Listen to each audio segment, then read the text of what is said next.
இந்த கட்ஸ் எல்லாம் நம்ம கொடுத்தோம்னா சரியாக இப்போ ரீச் ஆகிற ஒரு வேலை கட் பண்ணாமல் ஏசோட படத்தை கொடுத்தேன். பட் விமர்சன ரீதியாக படம் வந்து அது சுமாராக வந்தால் கூட வசூல் ரீதியாக எனக்கு அந்த படம் மிகப்பெரிய ஹிட்டு அடிச்சது. ஏன்னா எக்ஸ்பெக்டேஷன் அதிகமாக இருந்துச்சு. ரஜினி படம்னா இப்படி இருக்கும். லோகேஷ் மேலே மிகப்பெரிய ஒரு எதிர்பார்ப்பு அதிகமாக இருந்தது. ஏன்னா சன் பிக்சர்ஸ், ரஜினி, லோகேஷ், இங்கிட்ட அமீர் கான், நாகார்ஜுனா போது எதிர்பார்ப்பு அதிகமாக இருந்தது. இப்போ அதை வந்து லோகேஷ்னால அவருக்கு அது வந்து ஒருத்தன் ஃபீல் பண்ணாரு தவிர மக்கள்கிட்ட போய் அந்த கதையை போய் ரீச் பண்ண முடியல அவரால். எப்போவுமே நேரடியாக ரஜினி சார் வந்து அடுத்த ஒரு மனசை கஷ்டப்படுத்த மாட்டார். லோகேஷ்ட அந்த விஷயத்தை சொல்லலை. கதை வந்து சுமாராக தான் இருக்குது, வேண்டாங்கிறதுல லோகேஷ்ட சொல்ல விரும்பல. அவர் கமல்கிட்ட சொல்லி கமல் சொல்கிறார், அப்போ ரஜினிக்கு பிடிச்சிருக்கு, இருந்தாலும் நீ வேறு ஒரு கதையை ரெடி பண்ணு, கொஞ்சம் லைட்டாக ஒரு மேட்டரை எடுத்துகிட்டு ட்ராவல் பண்ணுறது லைட் ஹார்ட்டாக. எஸ், அப்படிங்கும் போது தான் இவர் கமல்கிட்ட வந்து சார் எனக்கு அது பண்ண தெரியாது சார். அல்லர்ஜனை முடிச்சோன்னோ அல்லர்ஜன் லோகேஷ் பண்ணிட்டார். அப்போ நம்ம படத்துக்கு வேணும் அமெரிக்கான் கூப்பிட்டான்னு வச்சுங்களேன், அமெரிக்கான் படத்துக்கு போய்ட்டு கைது விட்டு பண்ணுன்னு சொன்னால் என்ன பண்ண முடியும்? ஸோ அதனால தான் இவருடைய அந்த படங்கள் வர வர வந்து கைதி டூனுடைய டேட் தள்ளிட்டே. மூத்த பத்திரிகையாளர் வெங்கடேஷ் சார் நம்மளோட நினைச்சிருக்கார். வணக்கம் சார். வணக்கம் சார். லோகேஷ் கனகராஜின் நீண்ட நெடிய ஒரு சர்ச்சை, ஏன் லோகேஷ் கனகராஜ் ரஜினி கமலோட படம் பண்ணுற ஒரு முக்கியமான ஒரு விஷயம் இப்போ வந்திருக்கு.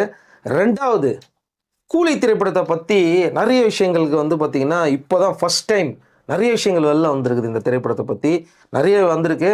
ஃபஸ்ட்டு கூலிக்கு போங்க, அதுக்கப்புறமா ரஜினி கமல் சாரோட ப்ராஜெக்டில் லோகேஷ் கனகராஜ் பற்றி பேசுவோம் சார். இல்லை, கூலி படம் விமர்சன ரீதியாக நிறைய பேரால் கொஞ்சம் ட்ரோல் செய்யப்பட்ட ஒரு விஷயம். அது லோகேஷுக்கும் தெரியும், ரஜினி சாருக்கு அது தெரிந்தது. அது என்னென்னா, இந்த படத்தில் வந்து ஏ சர்டிஃபிகேட் எதற்காக கொடுக்கப்பட்டது அப்படிங்கிற ஒரு முக்கியமான விஷயம் தான் ரொம்ப ஹைலைட்டாக பேசப்பட்டது. நானும் நிறைய பேசியிருக்கோம். நம்ம ரஜினி சார் எடுத்துக்கிட்டு ஒரு ஏ ஸ்கிரிப்ட் பண்ணலாமா, இது இயக்குனருக்கு தெரியாதா அப்படிங்கிற அளவுக்குலாம் நிறைய ஃபேமிலி ஆடியன்ஸ் 5 வயசு பையன்லேருந்து ரஜினி சாருக்கு ஃபேன் உள்ளே வருவாங்க அப்படின்னு நிறைய விஷயங்கள் பேசியிருக்கோம். பட் அதற்கு ஒரு டீட்டெயில்ஸ் என்ன வருதுன்னா, இப்போது படம் முடிஞ்சிட்டு சென்சார் போகும்போது பார்த்தீங்கன்னா கிட்டத்தட்ட 35 கட்ஸு வந்து கொடுத்தாங்க. இப்போ 35 கட்ஸு கொடுத்துட்டாலே படம் அங்கங்கே ஜம்ப் ஆகும். ஸோ நம்ம என்ன சொல்ல வரோமோ ஆடியன்ஸ் வந்து புரிஞ்சிக்க முடியாத ஒரு சூழ்நிலை உருவாகும் அப்படிங்கிற ஒரு தாட்ஸ் என்ன வந்தது. ஒருவேளை நீங்கள் இந்த கட்ஸ் எல்லாம் பண்ணிட்டீங்கன்னா ஈழே தரப்படும் உங்களுக்கு, இல்லைன்னா ஏதான் அப்படிங்கிறதுல ரொம்ப ஸ்டஃபனாக இருந்தாங்க சென்சார் போர்டு அதிகாரிகள். என்ன பண்ண எனக்கு மிகப்பெரிய ஒரு குழப்பம் வந்தது. அப்போ நான் மட்டுமே ஒரு முடிவு பண்ண முடியாதுன்னு சொல்லிட்டு தான் நான் ரஜினி சார்கிட்ட எக்ஸ்பிளைன் பண்ணேன். அவரும் நம்ம டீட்டெயில்ஸ் ஃபுல்லாக கேட்டுட்டு சன் பிக்சர்ஸ்லேயே டிஸ்கஷன் பண்ணும்போது தான் 2 பேர்கிட்டையுமே நம்ம விலாவாரியாக சொல்லும் போது, அப்போ சன் பிக்சர்ஸ் வந்து ஒரு விஷயத்தை என்கிட்ட கன்வே பண்ண, கலாநிதிமார் சார் விஷயத்தை சொன்னாங்க, லோகேஷ் வெயிட் பண்ணுங்கள், இதற்கு முன்னாடி ஒரு சம்பவம் நடந்தது. தனுஷ் இயக்கத்தில் வந்து சன் பிக்சர்ஸ் தயாரித்து 50வது படம் தனுஷுக்கு, அது சூப்பர் டூப்பர் டச்சுங்கிறது வேறு விஷயம். பட் அங்கே ஒரு ப்ராப்ளம் உருவாகுது. இப்போ இதே ப்ராப்ளம் சென்சார் அதிகாரியில் வந்து ஏ சர்டிஃபிகேட் கொடுக்கப்பட்ட படம் தான் கட்ஸ், ராயன் படம். இப்போ இதுலேயும் நிறைய கட்ஸு கொடுத்தாங்க. இப்போ தனுஷ் மிகப்பெரிய ஒரு குழப்பத்துக்கு உள்ளானார். பட் உடனே வந்து இதே மாதிரி தான் நீங்கள் வந்து என்கிட்ட பேசுகிற மாதிரியே தனுஷ் என்கிட்ட பேசும்போது தான் நான் வந்து ராயனை திரும்பி ஒரு தடவை நம்ம பார்த்தேன். பார்க்கும்போது வந்து நீ அந்த எந்தெந்த இடத்துல கட்ஸு சொல்கிறாங்களோ அதை கட் பண்ணிட்டா சொல்ல வந்த மெசேஜ் ஆடியன்ஸுக்கு சொல்ல முடியான்ற ஒரு காரணம் தோணுச்சு. இல்லை நார்மலாக ஒரு அண்ணன் தங்கச்சி ஸ்கிரிப்டாக மாறிடும் இது. அப்போ இந்த இடத்துல அது தேவை அப்படிங்கும்போது முடிவு பண்ணேன், பரவாயில்ல ஏ சொல்லிட்டு கிடைச்சாலும் பரவாயில்ல, இந்த படம் மக்கள்கிட்ட போய் சேரும்ன்ற நம்பிக்கை எனக்கு இருந்துச்சு. ராயன் படத்தை ஏ சொல்லிட்டு படத்தை ரிலீஸ் பண்ணேன். படமும் பார்த்தீங்கன்னா ஒரு 100 கோடி கிளப்புக்கு மேலே தாண்டி படம் சூப்பர் டச் படம். ஸோ கூலியும் அந்தளவுக்கு போகும், நமக்கு ஒன்றும் பிரச்சனை இல்லை. இவ்வளோ கட்ஸு பண்ணிட்டோம்னா நீங்கள் என்ன சொல்ல வரீங்களோ சொல்ல முடியாமல் லோகேஷ் அப்படிங்கிறத சன் பிக்சர்ஸ் எனக்கு வந்து தெளிவுபடுத்துகிறேன். எனக்கு ஒரு சந்தேகம் இருந்தது. இப்போ ரஜினி சாரும் ஓகே, கலாநிதிமாறன் சொல்கிறது மாதிரி தானே, ஓகே உங்களுக்கு எது தோணுதோ நீங்கள் அதை பண்ணிடுங்க லோகேஷ்னு சொல்லிட்டாரு. அதன் பிறகு தான் நான் வந்து சென்சார் போர்டில் போய் இந்த கட்ஸ்லாம் எனக்கு தேவையில்லை, பண்ண முடியாதுன்னு சொல்லி தான் நான் ஏ சர்டிஃபிகேட் படத்தை சர்டிஃபிகேட் வாங்கிட்டு வந்தோம். பட் இதுதான் வந்து ஒரு விஷயம் நடந்தது. ஆனால் இது ஏன் வாங்கணும்னு சொல்லி நிறைய பேர் ட்ரோல் பண்ண ஒரு விஷயம்னு நான் பார்த்தேன், கேட்டேன். எனக்கு கொஞ்சம் மன உளைச்சலாக இருந்தது. பட் படம் சரியாக போகலைங்கிற ஒரு விஷயம் பேசப்பட்டுச்சு. அப்போ தான் இந்த கட்ஸ் எல்லாம் நம்ம கொடுத்தோம்னா சரியாக இப்போ ரீச் ஆகிற ஒரு வேலை கட் பண்ணாமல் ஏசோட படத்தை கொடுத்தேன். பட் விமர்சன ரீதியாக படம் வந்து அது சுமாராக வந்தால் கூட வசூல் ரீதியாக எனக்கு அந்த படம் மிகப்பெரிய ஹிட்டு அடிச்சது. ஸோ 35 நாட்களுக்கு மேலே ஏகப்பட்ட தியேட்டரில் படம் ஓடிச்சு. வசூலுங்கிறது 550 கோடி ரூபா கிட்ட வசூல் நெருங்கிச்சுது. அதில் சன் பிக்சர்ஸ்ட்டு கேட்டேன், ஒன்றும் ப்ராப்ளம், பிஸ்னஸுக்கு 450 கோடி ரூபாய்க்கு மேலே டேபிள் ப்ராப்பர்ட்டி நமக்கு வந்தது. கூட்டி கழிச்சு பார்த்தா எல்லாருக்குமே அது லாபமாக இருக்குது அப்படிங்கிற மாதிரி தான் சன் பிக்சர்ஸ் என்கிட்ட சொன்னாங்க. ஆனால் இதையும் மீறி சில விஷயங்கள் பேசப்பட்டது என்னால் தவிர்க்க முடியல அதை அப்படிங்கிற விஷயத்த வந்து லோகேஷ் நம்ம பேசும்போது ஒரு தகவல் ஒன்று சொன்னார். ஸோ கூலியில் வந்து முன்ன பின்ன கருத்துக்கள் நிறையா வந்தால் கூட பட் அந்த படத்தில் வந்து ரஜினி சார் இன்வால்மெண்ட் பார்த்தீங்க அப்படின்னா முழு கதையும் கேட்காம லோகேஷ் மிகப்பெரிய நம்பிக்கை வச்சுருந்தார். நம்பிக்கை வச்சு தான் ஒரு ஃபுல் ஃப்ரீடம் கொடுக்கப்பட்டது. அப்படி தான் லோகேஷ் இயக்குனர். கடந்த 5 படங்கள் வந்து நல்லா தான் பண்ணார், சிறந்த இயக்குனர் தான், ஒன்றும் மாற்று கருத்தே கிடையாது. விக்ரம்க்குலாம் கமல்ஹாசனுக்கு விக்ரம் படத்தை 450 கோடி கலெக்ஷன் கொடுத்தார், விஜய்க்கு 2 சூப்பர் ஹிட் கொடுத்தார், அது வேற. பட் இந்த ஒரு படம் வந்து ஃபுல் ஃப்ரீடம் கொடுக்கப்பட்டு லோகேஷுடைய மிகப்பெரிய ட்ரீமில் இது. ஏன்னா அவர் இன்னொரு விஷயத்தையும் கன்வே பண்ணுறார், எனக்கு இந்த ஆக்ஷனை கலந்துக்கு வேறு மட்டுக்கள் எனக்கு ட்ராவல் பண்ணி கொண்டு போக முடியாது. ரஜினி சார் ஒரு ஆக்ஷன் கலந்த ஒரு ட்ரீட்மெண்ட் பண்ணணும் தான் நான் பண்ணினேன்னு தவிர வேறு எந்த நோக்கமும் இல்லை அப்படின்னு விஷயத்த வந்து இப்போ கன்வே பண்ணதை நம்ம தெரிஞ்சுக்க முடிஞ்சது. பட் இதனால தான் கூலி பெரிய அளவில் மக்கள்கிட்ட போய் ரீச் ஆகலை தவிர வசூல் ரீதியாகவும் படமும் 35 நாட்கள் முன்னாடி ஓடின விஷயமும் ஒரு விஷயத்த நமக்கு இப்போ லோகேஷ் பேச நம்ம கேட்க வேண்டியதாக இருந்துச்சு. இல்லை, அதில் கூட விமர்சனம் அப்படிங்கிறது ஏ சர்டிஃபிகேட் மட்டும்தான் விமர்சனமாக இருந்தது தவிர அந்த படத்தை வந்து பல பேர் பார்த்துட்டாங்க அப்படிங்கிற ஒரு ரெக்கார்டு கிரியேட் பண்ணுச்சு. 2025 சொன்ன உடனே முதல்ல வர்ற படம் பேர் வந்து இந்த படம் தான் சொன்னாங்க. கூலி படம் தான் நம்பர் 1 இருக்குது வசூலில். பல பேர் அதிகமாக போய் பார்த்த படம் இதுதான். என்ன ஒரு விமர்சனம் இருந்ததுன்னா ஏ சர்டிஃபிகேட் மட்டும் இல்லாமல் இருந்தால் மட்டும்தான் அந்த விமர்சனம் தான் இவரை கொஞ்சம் ரொம்ப. அது என்ன காரணம்னா அந்த டெத்து உள்ள சீன்ஸ் எல்லாம் இருந்தாங்கன்னா அவாய்ட் பண்ணிருக்கலாம், பயந்துருவாங்க அப்படின்ற ஒரு விஷயம் தான். உடலை எரிக்கிற காட்சிகள், அதுவும் நீங்க வந்து ஹாலிவுட் ரேஞ்சில் அந்த விஷுவல்ஸ் பண்ணியிருப்பார். அவர் வந்து பார்த்தீங்கன்னா ஹாலிவுட் படம் நிறைய பார்த்து தான் நான் இன்ஸ்பிரேஷனாக தான் நான் படமே பண்ண வந்தேங்கிற விஷயத்தை கன்வே பண்ணுறார். அதனால் இந்த ஒரு மீன், அதாவது ஒரு சின்ன பட்ஜெட்டுக்குள்ளே ஒரு நார்மலான ஸ்கிரிப்டுக்குள்ளே ட்ராவல் பண்ண முடியலைங்கிற விஷயத்தை அவர் சொல்ல வேண்டியதாக இருக்குது. பட் அதனால தானே தவிர வசூல் ரீதியாக மிகப்பெரிய ஒரு சாதனை பண்ண படம் தான். இந்த மட்டும் கிடைக்காம இருந்தால் அதனுடைய ரேஞ்ச் வேறு. அந்த 1000 கோடி கனவுன்னு நிறைய விஷயங்கள் பேசப்பட்டது லோகேஷ் நம்ம பேசி கேட்க வேண்டியதாக இருந்தது. பட் எதிர்பார்க்காதீங்க, 200 ரூபா கொடுத்து வர்ற ஒருத்துக்கு இந்த படம் நான் பண்ணியிருக்கேங்கிற விஷயத்தை கன்வே பண்ணார். பட் இதில் கொஞ்சம் அவர் வந்து உடனடியாக ஒரு விஷயத்தை கன்வே பண்ணியிருந்தாருன்னா பரவாயில்ல. ஆனால் அதை தவிர்த்து அவர் ஹீரோவாக பண்ணக்கூடிய ஒரு படத்துக்கு வந்து அவர் தாய்லாந்து புக்கெட் ஐலாண்டுக்கு போய் உட்காந்துட்டார். அங்கே ஜிம் ட்ரெயினரை வச்சு பாடி எக்ஸசைஸ் பண்ணி ஃபைட் கோச் பண்ணி நிறையா விஷயங்களை கற்றுக்கிற வேண்டிய சூழ்நிலை பண்ணால் இந்த டைம் ஒரு 5 மாதங்கள் டைம் எடுக்க வேண்டிய ஒரு தாமதம் ஏற்பட்டது. அதுக்குள்ளே தான் போட்டு அடிக்கப்பட்டார் இவர். ஆமாம், வரும் இல்லையா நீங்கள். ஏன்னா எக்ஸ்பெக்டேஷன் அதிகமாக இருந்தது சார். ரஜினி படம்னா இப்படி இருக்கும். லோகேஷ் மேலே மிகப்பெரிய ஒரு எதிர்பார்ப்பு அதிகமாக இருந்தது. ஏன்னா சன் பிக்சர்ஸ், ரஜினி, லோகேஷ், இங்கிட்ட அமீர் கான், நாகார்ஜுனா போது எதிர்பார்ப்பு அதிகமாக இருந்தது. இப்போ அதை வந்து லோகேஷ்னால அவருக்கு அது வந்து ஒருத்தன் ஃபீல் பண்ணுறாரு தவிர மக்கள்கிட்ட போய் அந்த கதையை போய் ரீச் பண்ண முடியல அவரால். அது ஒரு காரணம் வந்து இந்த ஸ்கிரிப்டுடைய நேரேஷன் தான். கிடைக்காம இருந்தால் கண்டிப்பாக எல்லா ஆடியன்ஸ் உள்ளே வந்திருப்பாங்க, இந்த 1000 கோடி கனவை ஈஸியாக தட்டிட்டு படம் போயிருக்கும். பட் இந்த காலதாமதம் ஆனதுக்கு அது ஒரு காரணம். இவர் அந்த பேசாமல் கேப் விட்டதுனால தான் இவ்வளோ பிரச்சனைகள் அதிகமாக. கண்டிப்பாக வரும் இல்லையா. நீங்கள் ஒருத்தர் மேலே ஒரு சின்ன விஷயம் வந்து ஒரு குறை சொல்லும் போதே நீங்கள் அடுத்த நாளே ஒரு விளக்கம் கொடுத்துட்டீங்கன்னா அதோட முடிஞ்சு போயிடும். இந்த விளக்காணிக்கு வந்துருந்துன்னா டோட்டலாக இது மாதிரி கான்ட்ரவர்சி வந்திருக்காது. ஒரு நாளில் முடிஞ்சு போயிருக்கும். கான்ட்ரவர்சி இல்லாமல் போயிட்டு இருக்காது. ஓ பரவாயில்ல, இதுக்காக தானே இதுக்கான்னு சொல்லி புரிஞ்சிருக்கும். நீங்கள் புரியவே இல்லை. நம்மளும் நிறைய விஷயங்களில் பேசணும். ரஜினி வச்சு சொல்லிட்டு எதுக்கு லோகேஷ் பண்ணார்ன்ற உலகத்தை வந்து நம்ம புரிஞ்சிக்கவே முடியாமல் இருந்தது. அதை நீங்கள் வந்து காலதாமதங்கள் அதாங்க. ஒரு ஃபார் எக்ஸாம்பிளுக்கு ஒரு தவறே நடக்குதுன்னா நீங்கள் ஒரு 2 நாளைக்குள்ள தவறை சுட்டி காமிச்சிட்டிங்கன்னா தப்பு செஞ்சவனு தண்டனை கிடைக்கும். நீங்கள் 10 வருஷம் கழிச்சு சொன்னீங்கன்னா எப்படி இருக்கும்? நீங்கள் அப்போ ஏன் சொல்லன்னு தான் சொல்லுவாங்க. அதனால் இவர் உடனே கொடுத்துருந்தாருன்னா 2 நாளே ஆஃப் ஆகிருக்கும். பரவாயில்ல, இப்போயாவது கொடுத்தாருன்னு சந்தோஷப்பட்டு ஒரு 5 மாத இடைவெளிக்கு பிறகாகுது. இப்போ ரஜினி கமல் சார் 2 பேர் இணைகிற படத்தில் முதல் டைரக்டராக இருந்தவர் தான் லோகேஷ் கனகராஜ். அது சம்பந்தமான சில விஷயங்களும் வெளில வந்திருக்குது. இப்போது பார்க்கும்போது நிறைய ரசிகர்கள் சொல்கிறாங்க, பரவாயில்லையே திரும்பவும் ரஜினி கமல் படத்தை லோகேஷ் கிட்டே கொடுங்க, நாங்கள் எதிர்பார்க்குறோம் அப்படிங்கிற இந்த லோகேஷை விட்டு கொடுக்காத ஒரு ரசிகர்கள் இருக்காங்களே சார். இந்த ஹீரோக்கு ஈக்குவலான ரசிகர்கள் லோகேஷ்க்கும் இருக்காங்க. அதை நீங்கள் எப்படி பார்க்குறீங்க? இல்லை, கண்டிப்பாக ஒரு இயக்குனர் ரசிகர்கள் இருக்கிறது பெரிய விஷயம். எனக்கு தெரிஞ்ச வரைக்கும் இந்த சங்கருக்கு இருந்தாங்க பிரமாண்டமாக ரசிகர்கள் நிறைய பேர் இருந்தாங்க. பல இயக்குனர் விட்டுருவோம். இப்போ வந்து லோகேஷுக்கு அவருக்கு ஃபேன் பாய் ரொம்ப அதிகம். நீங்கள் காலேஜ் ஸ்டூடெண்ட்லாம் இன்றைக்கி அவருக்கு ரொம்ப அது மிகப்பெரிய ரசிகர் பட்டாளமே இருக்குது. பட்டு நீங்கள் கூலி 100% இருக்கும்போதே வந்து ரஜினி வந்து ரொம்ப லைக் பண்ணார் லோகேஷோட இந்த மேக்கிங் ஸ்டைல் நல்லா இருக்குது, அது ஒரு மாதிரி வித்தியாசமாக இருக்குது அப்படிங்கிற ஒரு ஃபீல் பண்ணி தான் அடுத்த படத்தை வந்து லோகேஷுக்கு பண்ணுற வாய்ப்புகள் வருங்கிற அளவுக்கு மைண்ட் செட் ஆனது அவர் காரணமே. அப்போது இந்த லோகேஷ் இந்த கூலி முடிஞ்சதுக்கு பிறகு ரஜினியும் கமலும் சேர்ந்து பண்ணக்கூடிய ஒரு படம் ஒன்று இருக்குது. அது ரஜினி சார் மைண்டில் தான் வச்சுருந்தார். அது அதுக்கப்புறம் தான் வெளியில் சொன்னார்.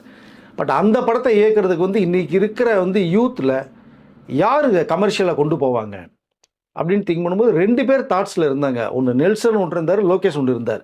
பட் ஃபஸ்ட்டு சாய்ஸாக லோகேஷ் உள்ளே வர்றார். ஏன்னா பெரிய பிஸ்னஸ்.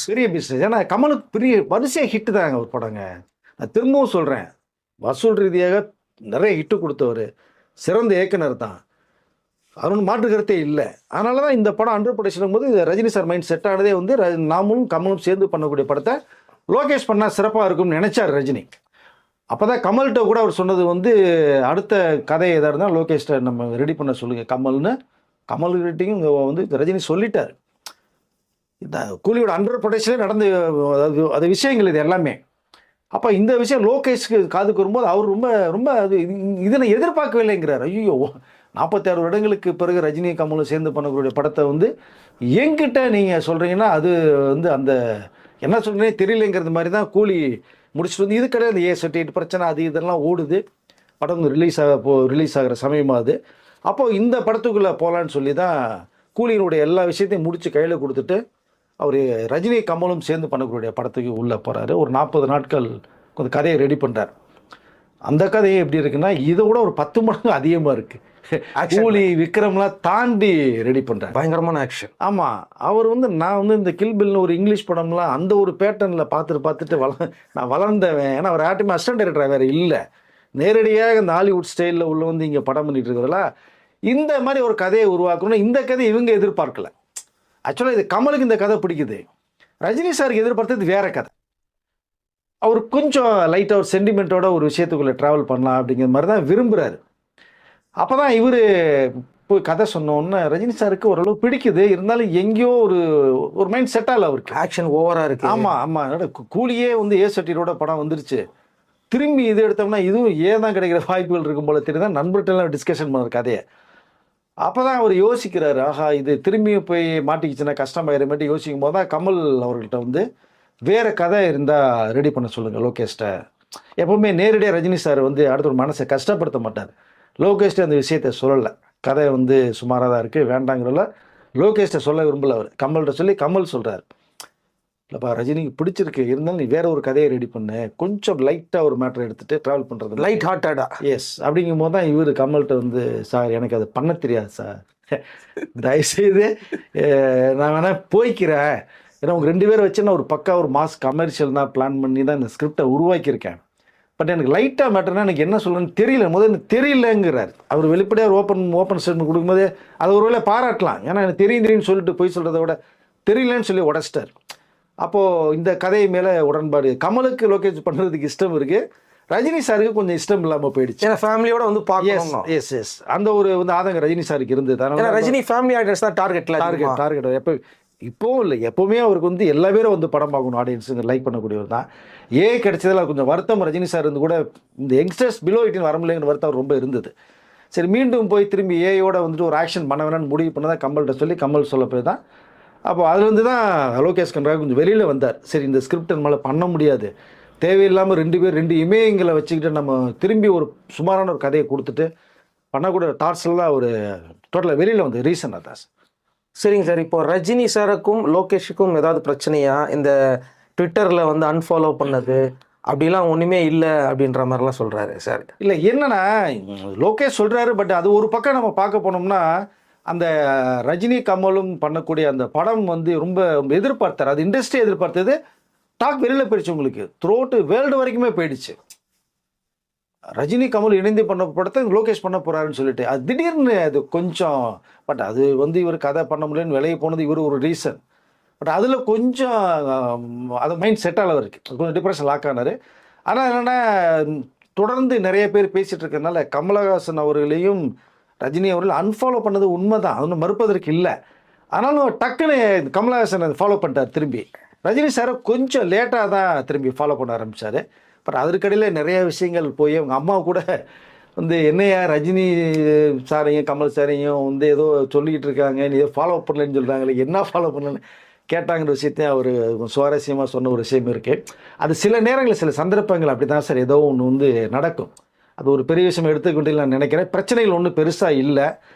எப்பவுமே இப்போ கூட லோகேஷ் அவர்கள் ஹீரோ பண்ணும்போது கூட ஃபர்ஸ்ட் ரஜினி சார்ட்ட கமல் திரும்பி கமல் ஃபேன் வரும். ஸோ ரஜினி சார்ட்ட தான் சொல்லியிருக்காரு, சார் நான் ஒரு படம் ஹீரோ பண்ண போகிறேன் அப்படிங்கும்போது, வா வா வா வா இப்படி தான் எல்லாம் வரணும், நானும் அப்படி தான் வந்தேன், என் மூஞ்சிலாம் ஒரு நீலாம் நடிகனான்னு என்னையும் சொன்னாங்க, பட்டு வா லோகேஷ் படம் பண்ணுன்னு சொல்லி ரொம்ப வந்து சப்போர்ட் பண்ணுது ரஜினி சாருங்கிறத லோகேஷ் ஒரு விஷயம் சொல்கிறாரு. இப்போ கமல்கிட்ட சொல்லும்போது அவரு பிளஸ்ஸிங் கொடுத்து தான் இப்போ ஒரு வந்து ஹீரோவை போயிருக்காரு. அதனால் ரஜினி சாருக்கும் லோகேஷ் கனகராஜ் என்ன வாய்க்கா தாராரா இருக்க அதெல்லாம் ஒன்றும் கிடையாது. சில எதிர்பார்ப்புகள் அது சில நிறைவடையிலையும் போது அந்த மன வருத்தம் கொஞ்ச நாளைக்கு இருக்கும், அப்புறம் சரியாயிடும். இப்போ ஒன்றும் பிரச்சனை இல்லை, ரெண்டு பேருமே நல்லா ஜாலியாக தான் இருக்காங்க. இப்போது பேசிகிட்டு இருக்க ஒரு தகவல் தான் இருக்குது. என்ன ஒன்று கூலி கொஞ்சம் சிறப்பாக கதையில் கவனம் செலுத்தி லோகேஷ் கொடுத்துருந்தாருன்னா, இந்த 1000 கோடி அடிச்சிருந்தாருன்னா இண்டஸ்ட்ரியில் லோகேஷ் இடம் பெற்றிருக்கோம். அடுத்த படத்தையும் கொஞ்சம் கொண்டு போயிருக்கான வாய்ப்புகள் இருந்தால் அது லோகேஷ் மிஸ் பண்ணிட்டார். அதை ஒரே லைனில் சொல்லட்டுங்களா, ஃபேமிலி ஆடியன்ஸ்க்கான படமாக இருந்திருந்தால் அவ்வளோதான். கரெக்டுங்களா? அதுதான் சொல்ல வரேன் நான். அதை கொஞ்சம் ரஜினி சார் ஏங்க அதென்ன தங்க புதையல் கிடைச்சு அதை தோண்ட தோண்ட தங்கம் கிடைச்சிருக்கீங்க. நீங்கள் சும்மா ஒரு தடவை மட்டும் தோண்டி ஏன் விட்டுட்டீங்க? அதுதான் என்னோட ஆதங்கம். இப்போ வந்து நமக்கு லோகேஷ்க்கு என்ன தகராறா என்ன? ஒன்றும் கிடையாது. நீங்கள் நல்ல வாய்ப்பை கொஞ்சம் வந்து வேற மாதிரி கொடுத்துருந்தா ஸோ அது இன்னும் நல்லா இருந்திருக்குமேங்கிற வருத்தம் நமக்குள்ளேயே இருக்குது. அது லோகேஷ்ட்டு அந்த வருத்தம் இருக்குது இப்போ. அது அதனால் நம்ம அதுக்காக தான் நம்ம பேசுகிறோமே தவிர வேற எந்த நோக்கமும் கிடையாது.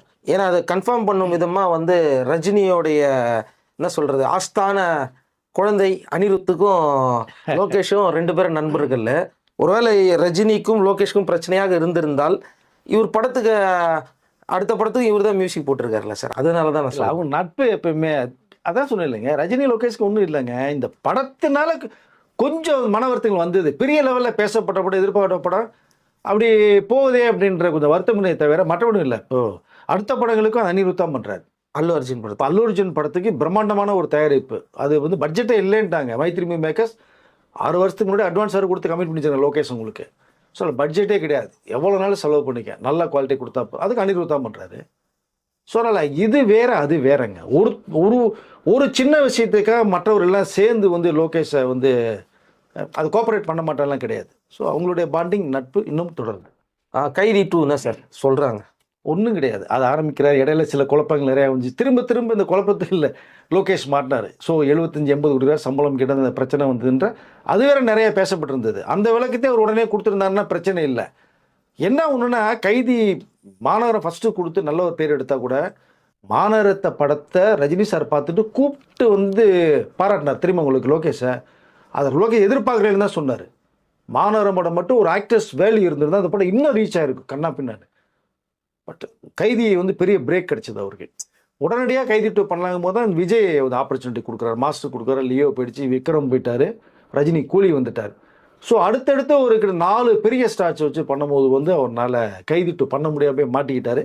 சம்பள பிரச்சனைகள், கூலியில் 50 கோடி ரூபா சம்பளம் வாங்கினார், அது அவரே சொன்ன விஷயம் வேறு. இப்போ 75 கோடி அது ஒருத்து தான், ஒன்றும் பிரச்சனை இல்லை. அதனால் கார்த்திக் ஒரு business point of view disturb அவ்வளோ கோடிகள் பிஸ்னஸ் மிகப்பெரிய கேள்வி. ஆமாம் ஆமாம் ஆமாம். அதனால் கார்த்திக்கு இப்போ மிகப்பெரிய அவருக்கு ஒரு பாக்ஸ் ஆஃபீஸ் ஹிட்டு தேவைப்படுது. இப்போ தொடர்ந்து 4 படங்கள் போனதுக்கப்புறம் பண்ணலாம் போது அங்கேயும் கொஞ்சம் மனசு எல்லாமே டோட்டலாக ஆஃப் ஆனாங்க. இப்போ கூட பாருங்க கூலி முடிச்சுட்டு பண்ணலான்னு தான் சொன்னார் லோகேஷ். திடீர்னு அல்லு அர்ஜுன் படத்துக்கு போகிறாரு, அல்லு அர்ஜுன் படம் முடிச்சுட்டு வந்து கைதியை பண்ணுறேங்கிறாரு. இப்போ அமீர் கான் ஒரு லிஸ்ட்டில் இருக்கார், எப்போ தங்க இன்னமும் நல்ல பாண்டிங்கில் இருக்குன்றாரு. அல்லு அர்ஜுனை முடிச்சோன்னு அல்லு அர்ஜுன் லோகேஷ் பண்ணிட்டாரு, அப்போ நம்ம படத்துக்கு வேணா அமீர் கான் கூப்பிட்டான்னு வச்சுங்களேன், அமீர் கான் படத்துக்கு போய்ட்டு கைதி 2 பண்ணுன்னு சொன்னால் என்ன பண்ண முடியும்?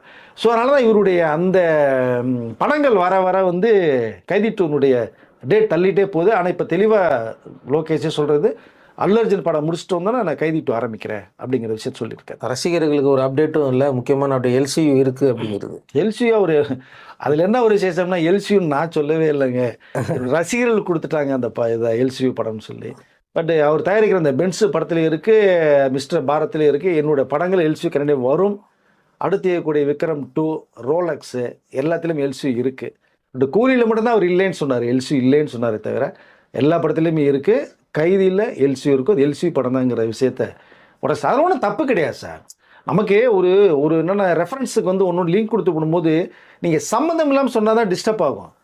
நீங்கள் அந்த கண்டினியூ ஸ்க்ரீன் பிளேயில் அந்த செயினுக்கு கூட சொல்லிட்டீங்கன்னு வச்சிங்களேன், அது உண்மையிலேயே வந்து எதிர்பார்ப்பை எகிர வைக்கும். ஏன்னா ஹாலிவுட்டில் தானே இது மாதிரிலாம் இருந்தது. எஸ், இவர் இந்த டிசியில் எல்லாமே வருவாங்க பாருங்க, இந்த படத்துல இருக்கிறவங்க அவங்க வருவாங்க, தியேட்டர்ல விசில் பார்க்கும். அதை இவர் இங்க தமிழ்ல புதுசா கிரியேட் பண்ணி சக்சஸ். அது ஒரு ப்ளஸ் தாங்க. அது உங்களுக்கு அதை ஆடியன்ஸ்ட்டு ஒரு எதிர்ப்பு கிரியேட் விசில் அடிப்பா அந்த டைம்ல திடீர்னு உள்ள ஆள் வரும்போதோ. ஆமாம், குட் பட் அக்லி மிகப்பெரிய சக்ஸஸ் என்ன நினைக்கிறீங்க? அது அவருடைய படங்கள் ரெஃபரன்ஸ். அதுதாங்க. அது ஏன்னா அந்த அஜித் நான் இருந்தால் கூட மறந்துருப்பான். இதை காமிக்கும் போது மாப்பிள்ளை பாடுறா, விஜய் பாடுறா, ரஜினி பாடுறா, அஜித் பாடுறாமா. அதில் எல்சிங்கிறது வந்து ஒரு டெக்னிக்கலாக ஒரு டைரக்டருடைய கெப்பாசிட்டியை உயர்த்துறது தான். அது ஒரு ஆடியன்ஸ் ரொம்ப லைக் பண்ணுவாங்க சார். அது ஒன்றும் தவறே கிடையாது எல்சிக்குள்ள. ஓகே, இந்த வீடியோ மூலியமாக நம்ம சொல்கிறது என்னென்னா, கூலி திரைப்படம் வந்து திரும்ப நிறைய பேர் ட்ரோல் பண்ண மாதிரி அது வந்து சக்ஸஸ் படம் தான். நீ ட்ரோல் பண்ணது வந்து யார் ட்ரோல் பண்ணாங்கிறது நம்மளுக்கு தெரியும். ஒரு குரூப் இருக்குது, கரெக்டாக ரஜினி படம் வந்து அடிக்கிறது ஒரு குரூப் இருக்குது.